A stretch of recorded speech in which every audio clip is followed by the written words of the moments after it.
Good morning, everyone. It's just after 11, so we'll go ahead and get started. Thanks for joining us for today's webinar. I'm Signe Lerfalm, coordinator for the Northern Rockies Fire Science Network. In case you're unfamiliar with the network, we are one of 15 regional fire science exchanges funded by the Joint Fire Science Program. The Northern Rockies Fire Science Network delivers science and provides opportunities for engagement between managers and scientists about important fire and fuels topics in the region. To learn more about the resources and opportunities we provide, you can visit our website at nrfirescience.org. On behalf of our team and partners, I want to welcome you to today's webinar, an introduction to the new U.S. National Fire Danger Rating System, presented by Dr. Matt Jolly. Before introducing Matt, I want to review a couple of housekeeping items.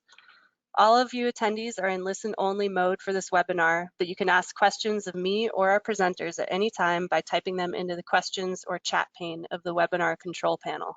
These questions will help facilitate discussion following the presentation. Whatever you do in your control panel does not affect the presentation, so feel free to type a test message or test your audio at any time.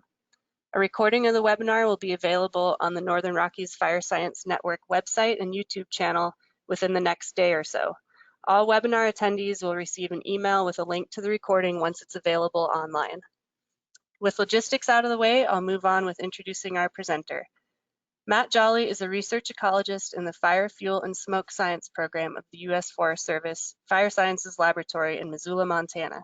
He received a BA in Environmental Science from the University of Virginia and a PhD in Forestry from the University of Montana.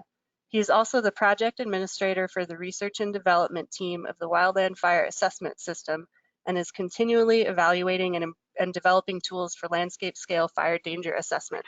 His research explores how wildland fuel characteristics vary across space and time and how these variations impact wildland fire potential. Ultimately, his work will lead to improved wildland fire danger and behavior prediction tools to inform firefighter and community safety. Thanks, Matt, for being here today, and you can go ahead and begin whenever you're ready. All right. Thanks everybody for coming, joining us today on this webinar. So my name is, as Sig said, my name is Matt Jolly. I work here at the Missoula Fire Lab, and we, for the last several decades, have been the keepers of the science underpinning the National Fire Danger Rating System. So the original system and its predecessors were all developed either here in research and development or in partnerships with other stations with the intent of providing a system that could help inform decision making. One of the challenges with these systems, though, is that they go through cycles.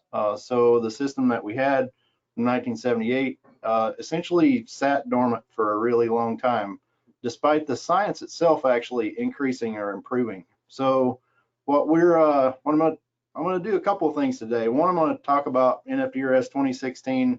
I'm hoping that a lot of people have heard some of this, but I also want to kind of give you a flavor of the type of research that we're doing in the future, so you can see where things are headed. Because our job in research is to both improve the existing systems, but always have a pulse on what's changing, so that we always are a generation ahead.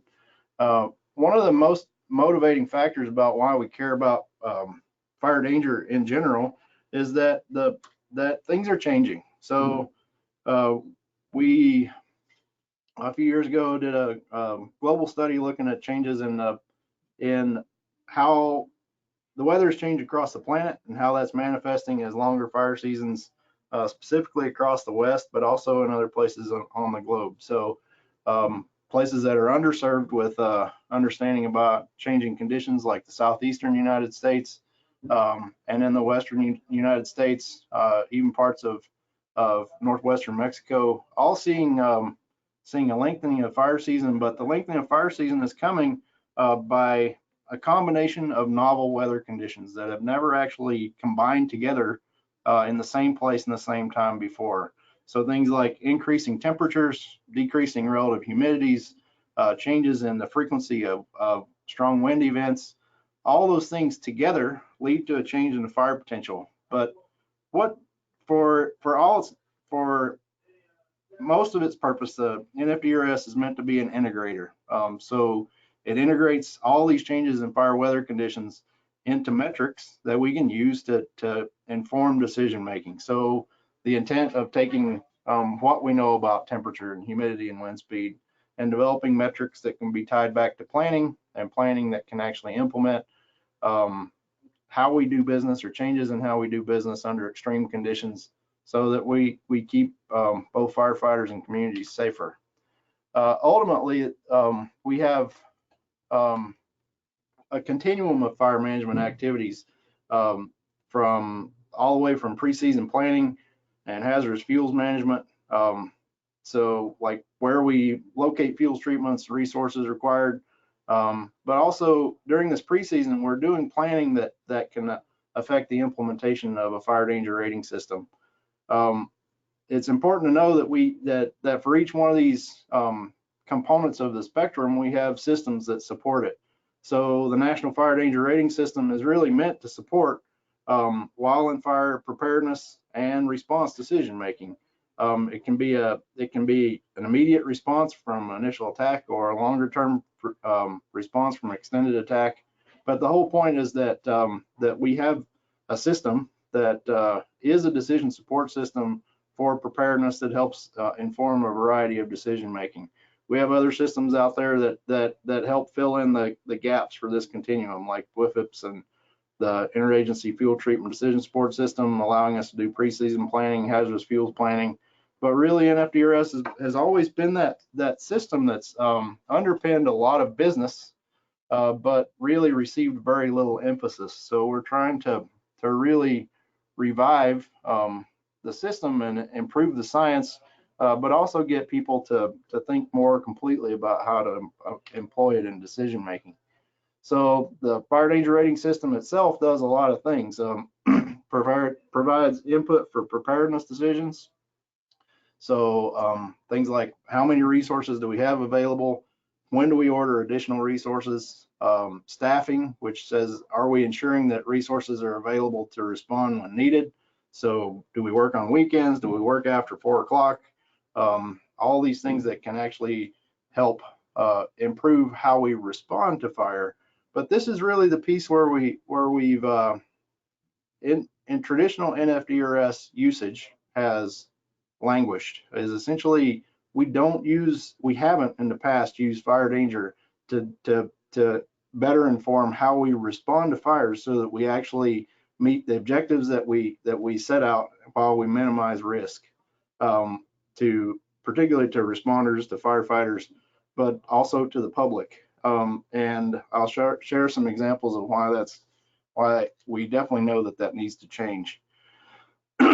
So because fire danger really has two purposes. It has a purpose of informing internal decision making within an agency, so our staffing and response decisions, but also in our public awareness. So how do we tell the public what fire danger conditions are? How do we restrict land use? Things like open burning and area restrictions. All of those things are things that we use fire danger for, to interface with the public. So it becomes a communications tool both outside and inside the agency. So as I said before, the National Fire Danger Rating System hasn't really been updated for about 40 years. So the original system, in the early to mid 1960s, there were systems that were completely different running across the entire country. So everybody had their own thing. If you can imagine a resource coming from outside, not knowing anything about the system that they're going into, it's kind of not very helpful when they're trying to communicate conditions with a system that resources have never been trained on. So these multiple systems were pulled together and essentially integrated into the first single National Fire Danger Rating System that runs across the whole country. But we're basically, we have released this new major update. We call it NFDRS 2016, but now you can understand how long it takes to get things changed, because we actually started this process more than a decade before, trying to bring together the science, do the evaluations, figure out what to keep, what to get rid of. And what we landed on was some fairly simple changes that have some really pronounced impacts on the system. So improving the live and dead fuel moisture models and simplifying the representation of fuel models were the three primary pieces that are relevant and that could be linked back to better science to support them. It's important to know that everything we talk about here isn't theoretical. It's all now implemented in all of the operational systems and the analytical systems that you'd need to be able to use it in the field. So and we'll talk about that in just a minute. So if you've ever seen the old NFDRS chart, you know, we call it the lasagna chart because lots of things stacked up on each other. Lots of interactions, pretty confusing actually. So one of the things that we wanted was to land on a graphic representation of NFDRS that was pretty simple, that could be explained in short order to almost anyone. And essentially, this is how we ended up getting to that point. So essentially the blue boxes just tell you what goes into it. So fire danger rating for all intents and purposes is a weather driven system. So the indices that come out are weather driven. They're weighted based on proportional loadings from a different fuel model to create an index. So inputs are weather, fuel moistures become the intermediates, and really the guts of NFDRS are the fuel moisture models. So the new system, we improved all those green boxes. So how do we take weather and calculate 1 hour, 10 hour, 100 hour, 1,000 hour fuel moistures that are dead fuel moistures? How do we take weather and estimate the live herbaceous and live woody seasonal dynamics, and then incorporate some information about drought, weighting it by an appropriate fuel model to calculate an index. But the old figure, if you ever look at the old diagram, it will not show you any of the applications of fire danger. So we really want to emphasize that NFDRS is a decision support system. It is meant to guide staffing, preparedness, restrictions, prevention, communication and situational awareness, and initial response plans. So dispatch run cards, all those things are supported by indices that come out of NFDRS, and those indices are energy release component, burning index, spread component, ignition component. A key point of this modification is that if you know anything about NFDRS, the same intermediates get calculated and the same indices come out. The things that we changed were how we calculate the fuel moistures and what fuel models are available, but energy release component is still an output, burning index is still an output. All those things that you know before are anchored to are still relevant. It's just that we changed a few of the underpinning pieces. So the major changes that we did in NFDRS replaced the dead fuel moisture model with a single physically based fuel moisture model. So some of these things might sound trivial at first, but when you look back on how NFDRS is applied right now, it requires a human to log into a system every single day and change a code in the archived number and input a state of the weather observation before fire danger can calculate. So a lot of these changes that we're going to present are ways that we can automate all of the processing of NFDRS so that we can reduce the workload and improve the way that we deliver this system both now and in the future. So one of those things through the dead fuel moisture models that we picked gets rid of human input every day. So we make a fully automated system. And the same with replacing the live fuel moisture model with a process-based phenology model. So these two elements, the dead fuel moisture and live fuel moisture model, essentially by replacing the submodels inside NFDRS, we get rid of all of the human intervention that's required to make the model run every day.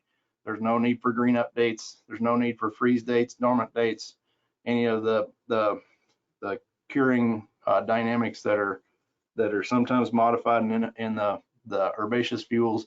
All those things go away to create a system that's easier to implement both now and in the future. And the last piece is to reduce the number of fuel models to to represent fuels. One of the things that we knew going in, when we started these discussions actually in 2006 about how to improve the system, is we knew that most of the fuel models weren't getting used. So we spend a disproportionate amount of time, one, differentiating between fire danger and fire behavior fuel models, and two, trying to explain why we trying to characterize these different fuel models that are not consistent with fire behavior fuel models. So we made some major reductions there, and to really try to reduce some of those things. So the new dead fuel moisture model, the previous NFDRS required daily direct user input, which is a user all over the country would log in, change an R to an O in WEMS, input a state of the weather before fire danger could calculate. Now I want you to imagine multiplying that by every weather station in the country every day. So we're talking 2,200 fire weather stations across the country that require a person every day to log in and change something. And think about that workload.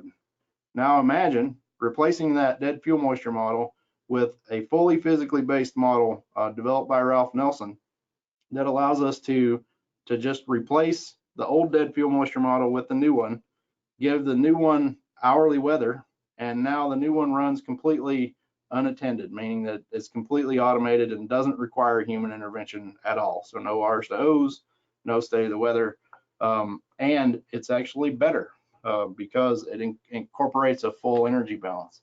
So the Nelson fuel moisture model is really a great addition to NFDRS, because now it models the diurnal fuel moisture in addition to seasonal dead fuel moistures and their variations using hourly weather data. So in the past, NFDRS was calculated once per day. The new system is calculated hourly, and the hourly outputs are actually available in WEMS for both analysis and any future decision making. So it doesn't require any human intervention, and the Nelson model is scalable to any size class of fuel. So the old NFDRS had two different fuel models, or fuel moisture models for dead fuels, one for fine fuels and one for heavy fuels. And they were completely different logics with different inputs. So this Nelson model allows us to streamline the dead fuel moisture inputs, all simple hourly weather observations that go into the model. And all we have to tell the model is how big the fuel is, what's the diameter of the fuel. So essentially we create for sticks as in the code that allows us to model fine dead fuel moisture as 0.6 inch diameter, half inch diameter for 10, 1.6 inch diameter for 100, and 3 inch diameter for 1,000. And we drive each one of those instances of the same moisture model using the same weather inputs. So very simple weather: temperature, relative humidity, solar radiation, and precipitation. And with a constraint of having a snow flag to define when the fuels are snow covered and when they're not. And essentially that's all it takes. So we can get rid of an entire differentiation between fine dead and heavy dead using different models, consolidate to use the Nelson model, calculate it every hour. The big thing is that now instead of using daily weather, we use hourly weather, but we've been recording and telemetering hourly weather from RAW stations for 20 years or longer. So the data are available to do this both historically and operationally, so it's not a big step. In 2000, there was a requirement to start putting solar radiation sensors on RAW stations, or 2001. And the reason for that requirement is so that we could transition to this dead fuel moisture model. So you can see sometimes it takes a long time, but it takes a long time because you have to be deliberate and you have to wait long enough to get enough history to be able to do the analysis that you need. So we just look at some examples of the 1 hour and 10 hour. They're going to look just very similar to what was before. So highs are in the high 30s when the fuels are really wet. Seasonal lows during the peak of the fire season for the 1 hour. And then for the 10 hour, you'll see that the change in the diurnal amplitudes as you go into the 10 hour, because now even the 10 hour has a little lag. Because since we're calculating it every hour, dampens the effect of those hourly weather to the point where we're looking at 100,000-hour fuels. The seasonal dynamics are really clear. The day-to-day, week-to-week variations are minimized, and the 1,000-hour and the 1,000-hour troughs out during the low of the fire season. So essentially, we're in this position where by replacing those two models with the Nelson dead fuel moisture model, we're able to fully automate the dead fuel moisture calculations without the need for R-to-O changes in state of the weather. So that's big by itself. The next piece is the live fuel moisture model. If you read the original publications for NFDRS, they will tell you that the live fuel moisture model was the weakest submodel in NFDRS. They never meant for it to stay. They essentially just put in NFDRS a live fuel moisture model as a placeholder until something better came along. Well, they never put any emphasis on that something better.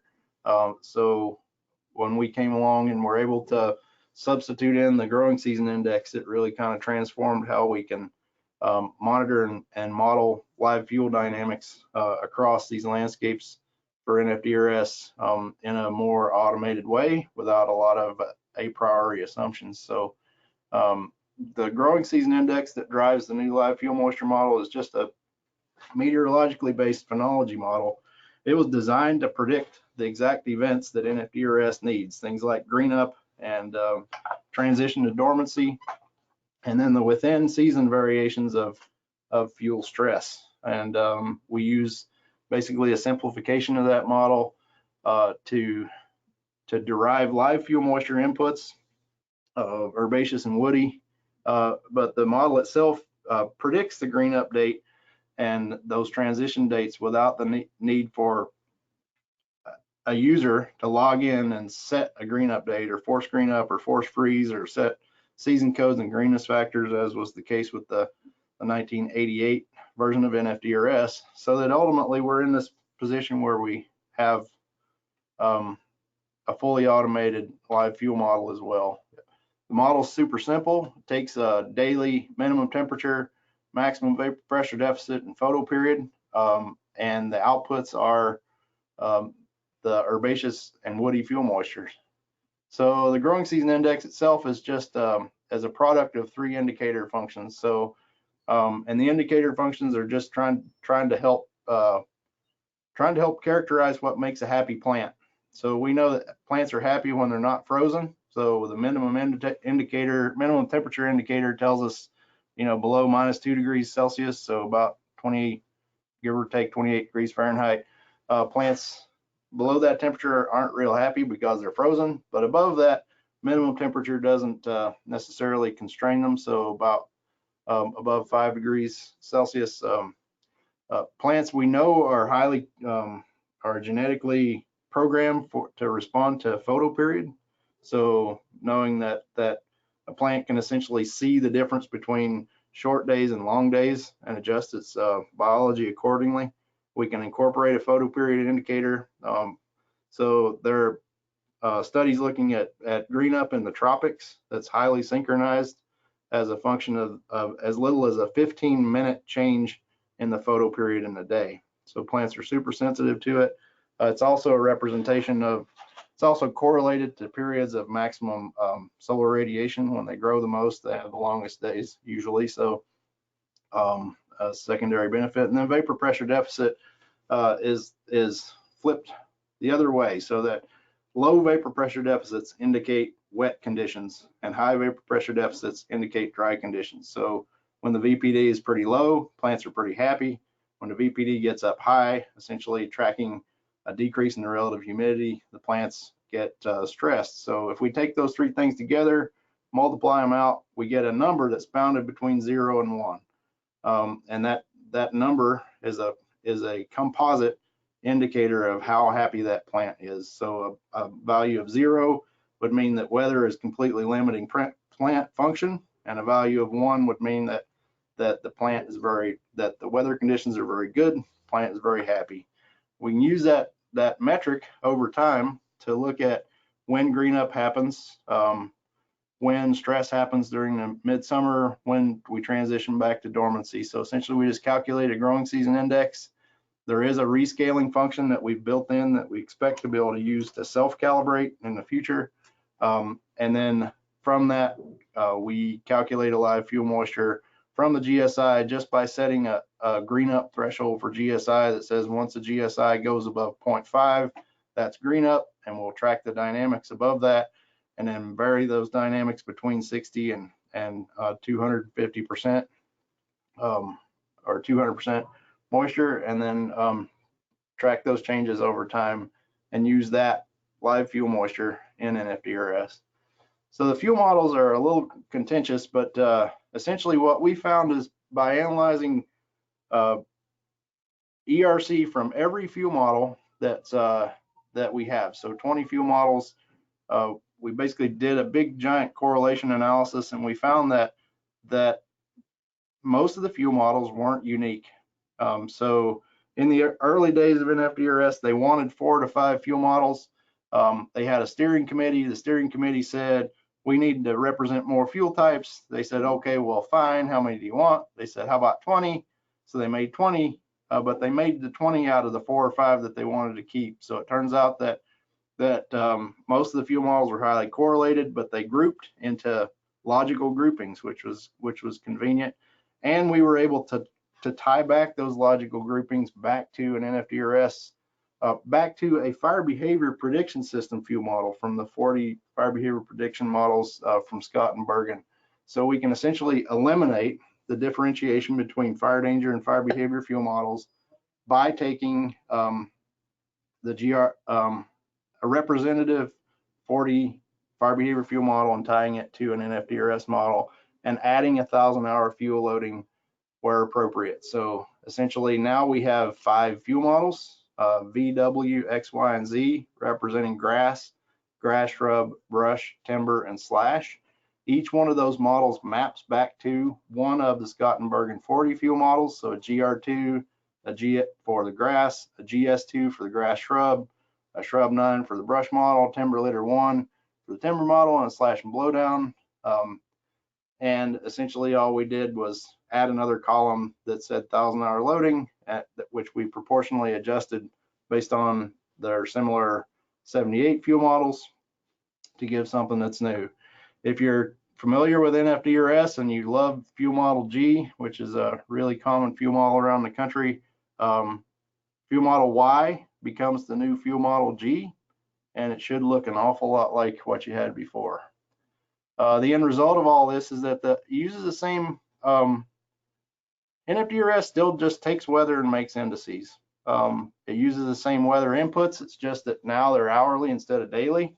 And the weather inputs, frankly, are simpler. There's no need to make an assumption about the state of the weather because the Nelson dead fuel moisture model derives the fuel temperature from an energy balance. And all of the same outputs and indices still are available: ERC, BI, spread component, ignition component. So most of what you know about NFDRS now doesn't change. It's just that we pulled the submodels for fuel moisture and for fuel models out, plugged in different representations, and the rest of it should function the way it did before. We found that with this implementation, the biggest change for people is just the data themselves. A lot of people have never looked at their hourly weather data, so they go back and they find lots of inconsistencies or problems with that, but it's not really the system itself, it's more of a data problem at that point. NFDRS is fully automated, and as such is priming us for future applications that I'll show you next. We did leave in the drought fuel loading that was added in the 88 system with the intent of replacing the KBDI with a better drought index. So we're looking at the EDI, the evaporative demand drought index, or some variant thereof to provide a more robust, longer-term drought influence back into fire danger as well. So something that can track months of water deficit as opposed to days or weeks. The new system will allow us to go straight to gridded data without having to make any assumptions now.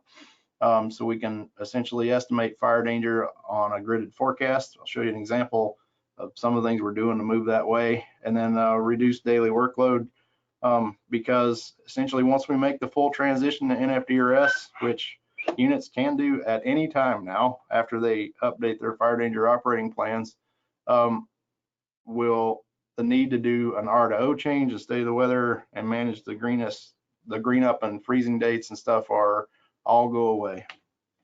But the cool thing is that even though all that goes away, it still looks like it used to. So this is just an example from Teapot Raws on the Payette, showing the seasonal trend in ERC, peaking at the fire season, all the large fire activity happening at the most extreme ERC values, very little happening at other times. And we consistently find that even though the system is fully automated, it is a lot simpler representation of certain things. The way that it behaves is incredibly consistent with the old system, and that was on purpose. So it's also important that that it is fully implemented in the tools that you need. So NFDRS 2016 is implemented and tested in Fire Family Plus, where you can merge raws and fire currents data to do analysis. It's integrated into WIMS, where all the raws data is ingested, calculated, and distributed. And the forecast is working. There seems to be some confusion about whether or not NFDRS 2016 can be forecast in WIMS, but that's not true. So we do have a working NFDRS 2016 forecast. One of the things that we're doing right now with the National Weather Service is expanding that forecast. So rather than getting a single next day NFDRS index forecast, we'll get a 7-day forecast. The formatters are approved, they're getting distributed to the offices, and the offices are now starting to issue 7-day forecasts into WIMS, so we can start providing a bigger time horizon for planning. And we're starting to integrate these things into WIFIS for the spatial mapping, but also prototyping a lot of the next generation stuff.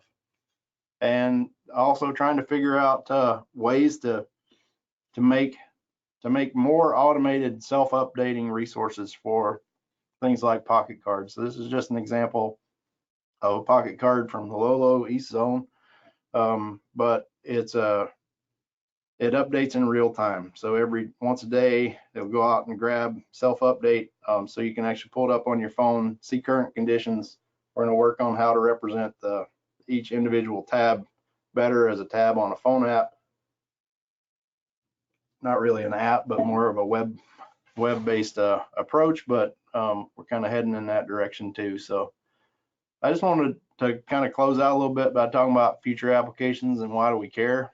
So we've been doing a lot of work about how do we take fire danger information and transform it into simple metrics that can guide decision making. So one of those has been the development of the Severe Fire Danger Index, which used to be called the Severe Fire Weather Potential, but thanks to a reviewer that didn't think that fire danger was a fire weather index, we had to change the name. So but a paper come out last fall in the journal Fire, looking at it in the context of what the index tells you, but also how can it inform firefighters and community safety. But the important thing is it's just based off of outputs from NFDRS, just done on a grid instead of at raw stations that are normalized to percentiles. So the ERC percentile and the burning index percentile combined together to give us an indicator of how severe the burning conditions are. And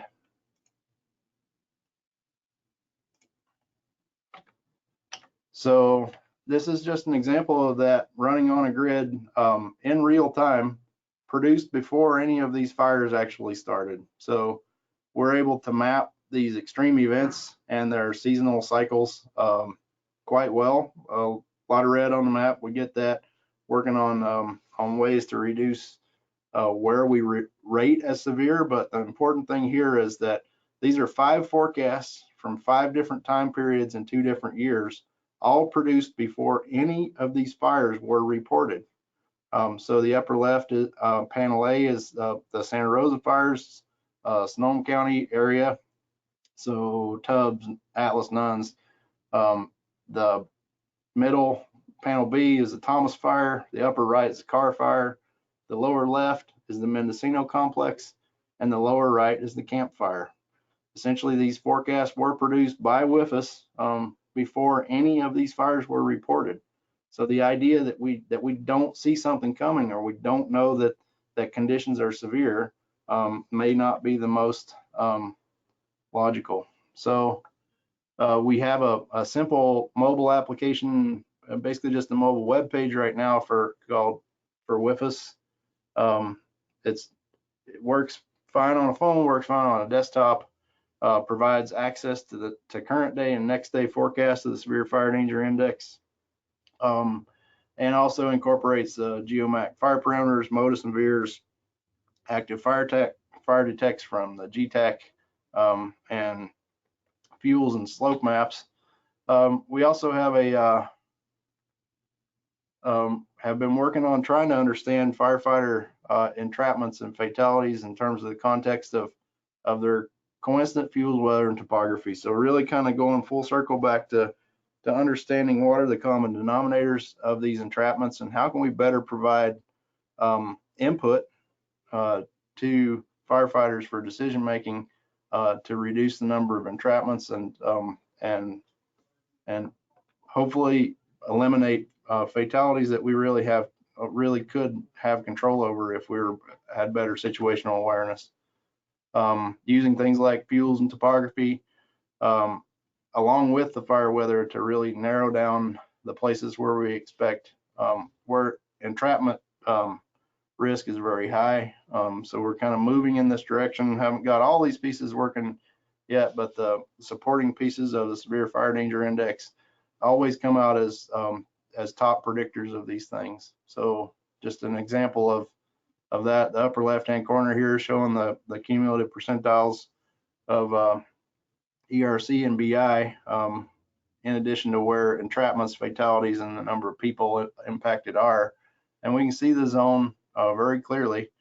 It'll be clearer in the next slide, but essentially there are other things that are happening that we can also bring in to inform this. So looking at maximum proportion of NDVI gives us an indicator of fuel curing, slopes, and topographic position indices, some standard weather metrics. All these things we can bring together into a decision support system that can more inform firefighter entrapment and fatality risk, so that we're doing the right thing at the right place at the right time.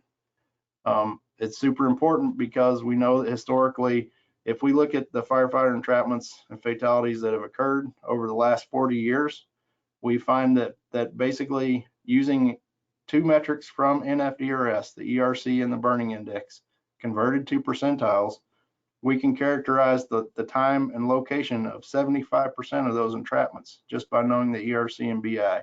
That's something that we do already forecast ahead of time, that we can provide immediate access to that information for decision making. So super important. Even more important is that when we combine them into a severe fire danger index, we see clear representations of where the entrapments are happening and the number of people that are entrapped and where the shelters are deployed. But the most important thing is that 62% of all firefighter fatalities have happened on 3% of the days. 3% of the days characterized by this severe fire danger index ahead of time, so that we can know the times and places where these extreme events have led to firefighter fatalities. The big challenge is, what do we do with it now? So with that, I'll stop and we can try to take some questions. All right, thanks, Matt, for the great presentation. We're going to go ahead and open it up for questions now. If you have a question, please type it into the question or the chat pane on the webinar control panel. While we give folks a second to submit questions, we've got one in there now, but I'll go ahead and remind you that the Northern Rockies Fire Science Network frequently hosts webinars, workshops, and field trips that may be of interest to you. You can see our website at nr firescience.org for more upcoming events, and also check out our past event resources for anything you've missed. We add recordings and documentations from all of our workshops and field trips and webinars to those pages so that you can access them at any time. All right, we have a couple questions. So Matt, I'll go ahead and read these to you and then turn it over to you for the answer. Are 7-day forecasts of fire danger available outside of WIMS? Not all users can access WIMS. Yeah, so at least on the our severe fire danger index, we have a 7-day forecast that will transition to be available by this fire season. That's all completely working. But the other thing that we're working on, actually, that is relevant, is a way to access WIMS data without a password. So that you can actually get information about a weather station just by pulling up a simple web page, typing in the station ID, and then get a 7-day forecast. That's actually not, we've got some prototypes in the works for how to do that, so that we're really trying to get all of our NFDRS eggs in one basket, but then make that information readily available to whoever needs it, and not hide it behind a passworded antiquated system. So hoping that those will be mobile enabled, and we expect to have some at least prototypes for a variety of areas around the country this season. So, but the 7-day forecast for the spatial fire danger is available, and we'll transition to that new system certainly before fire season, so that the 7-day forecasts can just be pulled up and you can see a ERC and BI percentile forecast and the severe fire danger index forecast. And then also really trying to get back to making the WIMS data more accessible as well. Okay, thanks. The next question is about rainfall. Is rainfall amount or duration used in the Nelson fuel model moisture calculations? That's a very good question, and it's a very big distinction between the old way and the new way. And the fact that the short answer is yes, hourly rainfall amount is a direct input to the Nelson fuel moisture model. So one of the problems with the old system is that at 10 o'clock in the morning, if it rained and it was clear at observation time, they put in a state of the weather that said clear, and that moisture didn't carry over from early in the morning to midday. So the nice thing is the hourly rainfall goes into the Nelson and updates it every hour, and it takes some amount of time to dry those fuels out again, so that you can actually have wet, moderate conditions during the midday, even if it's clear and not raining at observation time, because Nelson accepts and uses hourly rainfall amount. So the new system does not use precip duration anywhere at all anymore. So it's all just hourly amounts. And then when we modify, we have a new GSI in the works that'll use daily 24-hour rainfall totals, but it's all going to be total based and directly responsive to rainfall events that don't have to be specified as a state of the weather. Okay, this next question, how far back in history can we go with 2016? I'm assuming with NFDRS 2016. The older data was using a daily observation, and with 2016 using hourly, will we be able to go back beyond the automated data when data was manual? No, so not yet. Let me just say no now, but we are working on that. So essentially the hourly weather period, for the most part, starts about 2000, 2001, depends on the station. Sometimes it's later, sometimes it could be a little earlier, but they might not have solar radiation.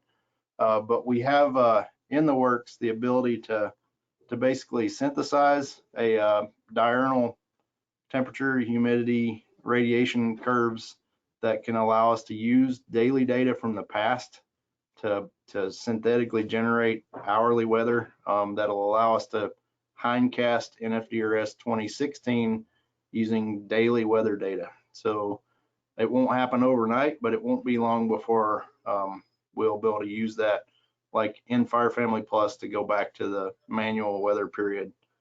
So I'd say that the short answer for right now is that no, we can't. But the more complete answer is that we're absolutely working on a way to be able to go back in that history and use all that daily data too. Okay, thanks, Matt. I had a clarification question on the web page, just to let you all know it will be sent out to your emails at the end of the webinar, and it's nrfirescience.org. Then the next question for you, Matt, when will WFIS be switched over to NFDRS 2016 fuel models, and will it be Model Y? So we're working on that piece like right now. Basically trying to hybridize an operational system that uses the real-time mesoscale analysis, which we can get hourly for the entire country. And then we're now getting a historical archive to match from NOAA that they're just finishing. So we'll have basically a 20 plus year hourly weather record going back. So we'll have the climatology to match, and then coupling it with the hourly NDFD forecast. So we have all the pieces done, and just trying to get a couple of mainly trying to reconcile how to carry over and basically start and stop the fuel moisture calculation. So it's a kind of a more of a computer science task than anything, but I'm really hoping to have at least a prototype system that runs the RTMA in real time, provides that snapshot of observed conditions, and couples that with NDFD forecasts on the grid running before fire season. Okay, thanks, Matt. This question refers to Fire Family Plus. Can one of the outputs be adjective fire danger rating? Another good question, and another thing that I've been asking, well, having kind of assumed the role of the technical lead for Fire Family Plus, I'm curious why we never did that before. So I already talked to the programmer, to Stu. He and I worked together, kind of co-producing the program itself, and we're in, I would say that's more mature than any of the other things we've talked about. So I don't think that it'll be more than a few weeks before being able to generate an adjective rating in Fire Family will be a reality. So you can't write this very minute, but again, that one's on the short list, the way short list in terms of that already being developed. So because it's super important, that's one of the main outputs of NFDRS, is turning all of this information into an index, translating the index into a category, and using that category to communicate decisions. We'll absolutely have that ability very soon. Yeah, what I hope to do is to do just a basic like live demo webinar for Fire Family Plus stuff too, is just especially once some of these things get implemented that are new, to share a little bit of that for both Fire Family Plus and for WAMs, for the deeper WAMs users. So again, not possible right this very minute, but already way high on the list and being worked on in terms of the development to get it into Fire Family so that we can generate just a straight daily adjective rating from NFDRS 2016 outputs. All right, just a couple more questions. Is the fuel stick on the RAS station still needed? Nope, not for NFDRS, but one of the challenges with the fuel stick is people still tie them back to prescriptions. So they still use them locally, so they won't just go away. But we don't need them because, well, all the analyses we did using the fuel sticks and Nelson, that model is ridiculously good, because we get R squares of 0.8, 0.9, or 9, like or higher, correlating the fuel stick moistures with the modeled moistures. So actually not 0.8, like 0.98 and 0.99. saying that the model itself is essentially replicating what the sticks are doing, and that's because they started out using the sticks to develop the model. So it's a physically based model, but tuned towards the sticks anyway. So and it's the Nelson, you can expect the Nelson to look a lot like the sticks, but you can also expect to see the sticks still around because people are using them for other things, but not NFDRS. All right, thanks. Can the U.S. national grid be incorporated into WFIS?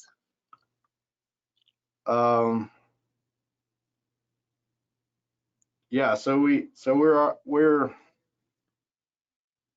which U.S. national grid? I'm not sure what that question is. It's the gridded forecast? If the person who asked that question wouldn't mind just typing a clarification, which you just did, for grid mapping. I don't know if that helps. Yeah, so one of the things that we're really working towards is to get rid of the dependency of NFDRS on specific RAWS stations and to move towards a gridded approach for the entire United States. So we'll have essentially gridded fuels, gridded weather, topography, all providing snapshot fire danger conditions that are spatially consistent. So they'll tell you what the fire danger is for any location in the country at any given point in time, which is not the same right now because so much of what we do is anchored back to just where the RAWS stations are. And that's all we know is what the fire danger is at the RAWS stations. But our continuous push here is to keep moving towards higher and higher resolution gridded weather, fuels, terrain, so that we can provide national scale representations of fire danger that are also locally relevant. So that's the best I can do with that. Yeah, if you need further clarification on that, Richard, please feel free to reach out to Matt or I. And then the final question for now, if anyone else has a question, please go ahead and type it now because we'll be wrapping up shortly. When will there be an updated WIMS training available? And I don't know if you know that, Matt. I do. We're another thing that the fire danger subcommittee through NWCG is aware, and we're working on trying to develop an appropriate expert cadre for WIMS so that we can start getting more of the WIMS training updated. I mean, the majority of the WIMS stuff won't change, other than there's some new parameters for NFDRS and stuff, but we do have a group working on the next generation of that WIMS training. But at the same time, we're trying to identify more people around the country that can serve as subject matter experts for WIMS, because for better or for worse, we've also lost some expertise over the last several years through retirements of people that were really kind of anchors for how we apply this stuff across the country, and the go-to question people for WIMS, really trying to trying to get that cadre built back up, and at the same time transition the training over to make sure we're covering the NFDRS 2016 topics. So we do have a workshop coming up in the Northern Rockies where we'll get a little bit deeper into the WIMS changes too. So if you're already on schedule for that, you'll get a little dose of a lot more dose of how the operational tools have changed. Okay, thanks a lot, Matt. I don't see any further questions. If you guys think of anything, again, please reach out to Matt or I for questions later on. And I just want to remind you, as you close the webinar, a brief survey will pop up, and we'd really appreciate and value your feedback and input if you have time to fill that out. Thanks all for your participation today, and thanks again, Matt, for taking the time to share research and work with us. Have a great rest of your day, everyone, and again, feel free to email or call at any time for further clarification or questions on the webinar, and I'll send that recording out within the next day or two. Thanks, everyone. Thanks, everybody.